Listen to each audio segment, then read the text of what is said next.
देश विदेश की तमाम खबरों के साथ एक बार फिर हाजिर हैं। अयोग्य भूमि पर भी योग के बल से अद्भुत चमत्कार।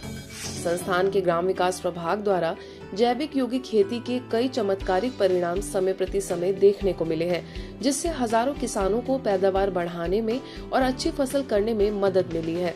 ब्रह्मा कुमारी संस्थान में कई सालों से आलू का सहयोग कृषि एवं ग्राम विकास प्रभाग कर रहा है। इसी क्रम में प्रभाग के अध्यक्षा बीके सरला तथा प्रभाग के उपाध्यक्ष बीके राजू के संकल्प से तपोवन तथा आरोग्य वन में प्राकृतिक खेती पद्धति शाश्वत योगी खेती के माध्यम से आलू को उपजाया गया है। यह चमत्कार की बात है कि आरोग्य वन की जमीन पर जहां पानी का क्षार ज्यादा होने और मिट्टी की जांच से यह निष्कर्ष निकला कि आलू के लिए यह भूमि अयोग्य है, वहां पर पिछले वर्ष 100 टन से अधिक आलू का उत्पादन हुआ और इस वर्ष तपोवन तथा आरोग्य वन कुल मिलाकर 20 एकड़ की जमीन में 200 टन आलू उगाया गया है।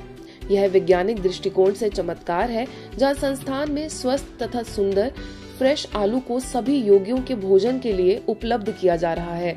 योग के वाइब्रेशन से परिपूर्ण, पौष्टिक, सात्विक तथा इन स्वादिष्ट आलू से संबंधित और जानकारी ली हमारे संवाददाता बीके हरीश ने। आज हम तपोवन में आए हैं। यहाँ पर जो यौगिक खेती का एक प्रोजेक्ट चल रहा है, उसमें आज आलू की खेती निकाली गई है और यहाँ पर कितना आलू बोया गया था, कितने ज़मीन में बोया गया था और कितना आलू निकला है, इसके बारे में जो यहाँ के कार्यकर्ता प्रबंधक हमारे भाई ये बताएंगे। 20 एकड़ ज़मीन में यौगिक खेती के आलू उगाए गए और ऐसे आलू की 200 टन आलू 20 एकड़ ज़मीन में, बहुत अच्छे आलू जिसका आप रंग रूप वेशभाषा हर बात में बहुत ही अच्छे हैं और संपूर्ण रूप से प्राकृतिक है और योग की शक्ति से भरपूर ऐसे अन्न योगी आत्माओं का खिलाने का हमें बहुत बड़ा सौभाग्य प्राप्त हुआ।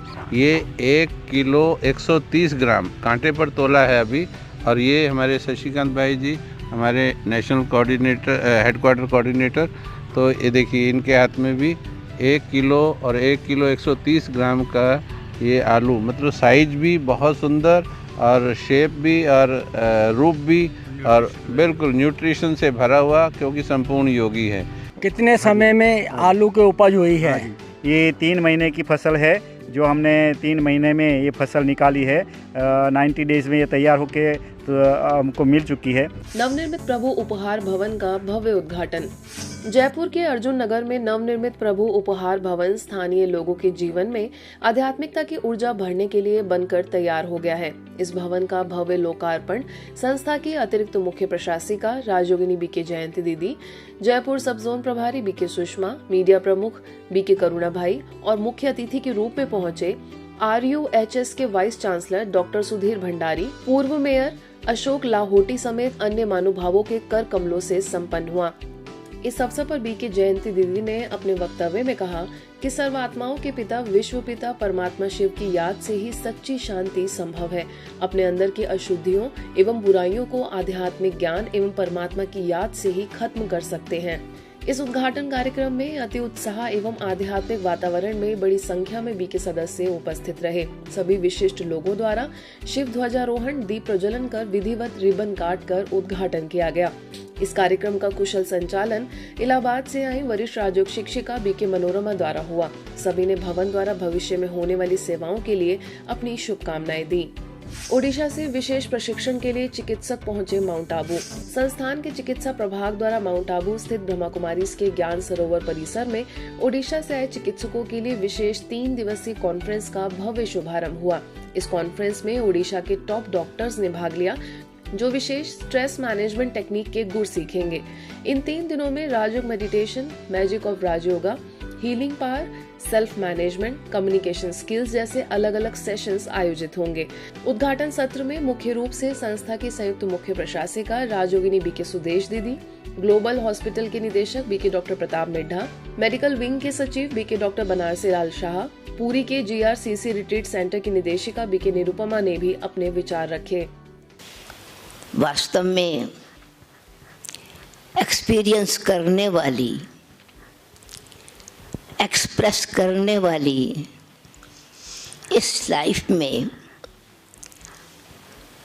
आत्मा है, जिसको आत्मा शब्द बोलते हैं भारत में, तो ये आध्यात्मिक शक्ति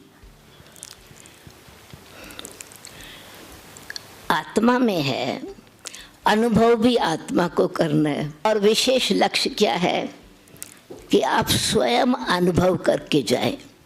चैलेंजिंग होता है कि अगर आप छोटे हॉस्पिटल में होते हैं जहां आप अकेले होते हैं तो वहां तो सब कुछ करना पड़ता है, तो इसलिए अपनी कैपेसिटी को बढ़ाना और साथ साथ कुछ ऐसी चीज़ें जिसे हम मेडिकल कॉलेज में नहीं पढ़ते हैं, पेशेंट को हम अनप्लेजेंट न्यूज़ कैसे कम्युनिकेट करें, हॉस्टाइल पेशेंट है तो उसको कैसे हैंडल करें, उसके लिए हमें अपने आप को एम्पावर करना पड़ता है। ये जो ब्रह्मा कुमारी ईश्वर विश्वविद्यालय का पूरा एम्फेसिस ही सेल्फ पर है। हम कहते हैं स्व परिवर्तन से सृष्टि परिवर्तन, क्योंकि हम किसी और को नहीं बदल सकते, लेकिन अपने को ज़रूर बदल सकते हैं, अपने को ज़रूर सशक्त कर सकते हैं, एम्पावर कर सकते हैं। Experience is the highest authority. हम कोई चीज़ एक्सपीरियंस करते हैं, क्या हम उसको भूल सकते हैं? नहीं। हम लोग अपने बुक्स पढ़ते हैं, चैप्टर्स पढ़ते हैं, भूल जाते हैं, लेकिन जब हम पेशेंट देखते हैं और वो पेशेंट से जो हमें सीखने को मिलता है, एक्सपीरियंस मिलता है, वो फिर हमारे साथ हमेशा रहता है। हम अपने स्टूडेंट्स को भी ऐसे ही सिखाते हैं ना। तो एक्सपीरियंस सबसे बड़ी अथॉरिटी है। तो आप यहाँ पर जो 5 दिन स्पेंड करेंगे, इस एनवायरनमेंट को एक्सपीरियंस कीजिए। पूरा देश अयोध्या में श्री राम जी की मूर्ति की प्राण प्रतिष्ठा अनुष्ठान से अभिभूत और प्रसन्न है। वहीं मुंबई के घाटकोपर में भी दिव्य उत्साह देखने को मिला। भाजपा के प्रमुख नेता प्रवीण छड़ाजी ने श्री राम लला की महाआरती के साथ एक भव्य दिव्य उत्सव का आयोजन किया। समारोह का मुख्य आकर्षण 20 फीट की प्रभु श्री राम जी की प्रतिमा रही। इस अवसर पर महाआरती के लिए संस्थान के मीडिया प्रभाग के राष्ट्रीय संयोजक बीके निकुंज को विशेष रूप से आमंत्रित किया गया। बीके निकुंज ने बताया कि राम का अर्थ है कल्याणकारी, और उन्होंने सभी से श्री राम जी के गुणों को अपने अंदर धारण करने का आह्वान किया ताकि हर घर अयोध्या बन जाए। इस दौरान पूरे क्षेत्र को खूबसूरती से सजाया गया था। वहीं आतिशबाजी भी की गई। इस कार्यक्रम में हजारों लोग शामिल हुए। इसी तरह अहमदाबाद के लोटस हाउस में भी दिया जलाकर शुभ संकल्पों के साथ दिवाली मनाई गई। सभी ने आत्म दिया उजागर कर मन के अंधकार को मिटाने का और इस संसार में राम राज्य लाने की प्रतिज्ञा की। विशेष अतिथियों में आरएसएस से विनोद आहूजा, नरोदा मठ मंदिर के प्रमुख पृथ्वीराज चतुर्वेदी, तरुण व्यवस्थापक प्रमुख अमित जसवानी, स्वयं सेवक गोविंद बजाज समेत कई लोग मौजूद रहे। इस अवसर पर स्थानीय प्रभारी बीके भारती, वरिष्ठ राजयोग शिक्षिका बीके शारदा और बीके अमर, साथ ही नाइजीरिया, यूके, ब्राजील, ऑस्ट्रेलिया और मलेशिया से भी बीके सदस्य उपस्थित रहे। सभी ने परमात्मा निराकार को याद करते हुए संसार में शांति का दान दिया।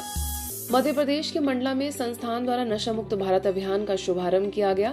यह कार्यक्रम स्थानीय सेवा केंद्र विश्व शांति भवन में संपन्न हुआ, जिसमें कैबिनेट लोक स्वास्थ्य यांत्रिकी मंत्री समतिया उई के मुख्य अतिथि के रूप में उपस्थित रही। साथ ही भाजपा जिला मंत्री अनीता तिवारी, भाजपा महिला मोर्चा की जिला अध्यक्षा मंजू कछवाहा, गर्ल्स कॉलेज के प्रिंसिपल प्रोफेसर डॉक्टर शरद नारायण खरे, सरस्वती स्कूल के प्राचार्य कमलेश अग्रहरी सहित स्थानीय कई लोग उपस्थित रहे। सभी अतिथियों ने ब्रह्मा कुमारी बहनों के द्वारा लगातार समाज के हित में कार्य करने के लिए बहुत प्रशंसा की। साथ ही नशा मुक्त भारत अभियान के लिए अपनी शुभकामनाएं दी। लगातार आप लोगों ने समाज में रचनात्मक काम कर रहे हैं, चाहे वो नशा मुक्ति का काम हो, चाहे अध्यात्म के क्षेत्र में हो, चाहे शासकीय योजनाओं को नीचे स्तर तक क्रियान्वयन करने की बात हो, चाहे जैविक खेती को बढ़ाने की बात हो। लगातार जिस तरीके से आप लोगों ने काम कर रहे हैं, मैं इस मंच के माध्यम से आप लोगों के काम का पूरी पूरी प्रशंसा करती हूँ। निश्चित रूप से अध्यात्म से ही व्यक्ति का मानसिक विकास होता है, और जिस गलत राह में हमारा मन भ्रमित होकर चल पड़ा है नशे की ओर, उसको सिर्फ एक ही चीज है जो सही दिशा ला सकती है, वो है हमारा अध्यात्म राजयोग। अभियान चलाया जा रहा है प्रजापिता ईश्वरी विश्वविद्यालय के माध्यम से। मैं संस्था को बार बार प्रणाम करता हूँ, और इसलिए मैं संस्था की पूरी पूरी प्रशंसा करता हूँ, क्योंकि व्यक्ति के चहुमुखी व्यक्तित्व के विकास की यहाँ बात है, समग्र विकास की बात है। हर प्रकार से कल्याण की बात है। तो मैं यही कामना करता हूँ कि यह नशा मुक्ति कल्याण और अभियान का ये जो कार्यक्रम है, जो कल्याण की भावना है, ये पूरी तरह से सफल सिद्ध हो और लोगों तक ये जागरूकता पहुंचे। सेवा केंद्र प्रभारी बीके ममता एवं वरिष्ठ राजक शिक्षिका बीके ओमलता के निर्देशन में हो रही इस अभियान के अंतर्गत मंडला जिले के विभिन्न गांवों, स्कूलों आदि स्थानों में कार्यक्रम कर सभी को नशा मुक्त जीवन जीने के लिए प्रेरित किया जाएगा। अंत में सभी अतिथियों को ईश्वरीय सौगात भेंट की गई। राजकोट में भी देशभक्ति में सब डूबे दिखाई दिए। बच्चों द्वारा सुंदर सांस्कृतिक प्रस्तुतियां हुई तो वहीं देश प्रेम के गीतों से सभी भाव विभोर हो गए। वरिष्ठ राजक शिक्षिका बीके अंजू, बीके किंजल की उपस्थिति में सैकड़ों बीके सदस्यों ने अविरल रूप से भारत की संस्कृति और परंपरा को आगे बढ़ाने का संकल्प लिया। लखनऊ के गोमती नगर सेवा केंद्र पर भी 75वां गणतंत्र दिवस बहुत ही धूमधाम से मनाया गया। स्थानीय प्रभारी बीके राधा के निर्देशन में सभी बीके भाई बहनों ने तिरंगा फहराकर देशभक्ति के गीत गाए तथा बच्चों द्वारा सुंदर देशभक्ति गीतों पर प्रस्तुतियां हुई। इस दौरान सभी हाथों में तिरंगा लेकर झूमते नजर आए। बात करें हरियाणा की तो करनाल के सेक्टर 7 सेवा केंद्र पर भी गणतंत्र दिवस बहुत ही हर्षोल्लास से मनाया गया। इस मौके पर स्थानीय प्रभारी बीके प्रेम ने कहा कि हमें अपने जीवन में दिव्य गुणों को धारण कर अपने भारत को विकारों से स्वतंत्र बनाना है। इस मौके पर नेशनल सोशल ऑर्गेनाइजेशन NSO के डिस्ट्रिक्ट प्रेसिडेंट आकाश शर्मा, कैप्टन RK राणा ने भी बड़ी गहराई से गणतंत्र के विषय में सभी को जानकारी दी। वहीं बीके ओम प्रकाश पालाराम, महेंद्र संधू, ऋषिराज शर्मा, हरि कंबोज, श्याम भाटिया समेत कई लोग इस मौके पर मौजूद थे। आज के बुलेटिन में बस इतना ही। देश विदेश की अन्य खबरों के लिए देखते रहिए मधुबन न्यूज।